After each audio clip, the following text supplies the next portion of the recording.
The blasts that lit up the night skies of Damascus illuminate the dilemma facing Arab states over Syria's civil war.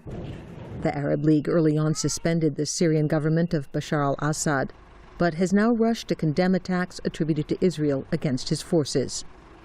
Yet the rebuke of Israel comes as the Arab League tries to revive a decade-old peace plan envisioning regional recognition of the Jewish state.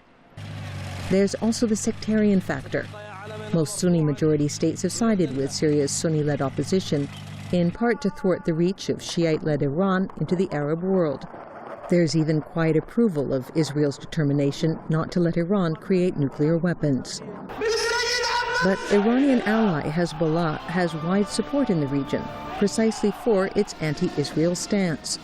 The intelligence sources say the Israeli attacks were aimed at halting the transfer of Iranian-made missiles to the Lebanese Shiite group as they passed through Syria.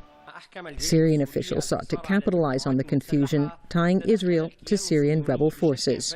The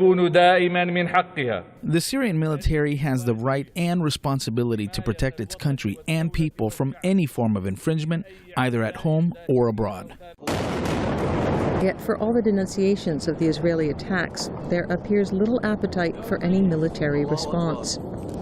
When diplomatic efforts to end the Syrian conflict fell apart, the idea of Arab military intervention did not take its place. And Arab militaries have for decades shied away from confrontation with Israel after defeat in previous wars. As Israel appears to have taken an active military role in Syria, sectarian tensions spill across Syria's borders, and the strain of more than 1 million refugees take their toll. The region cannot avoid being affected one way or another. Elizabeth Arrott, VOA News, Cairo.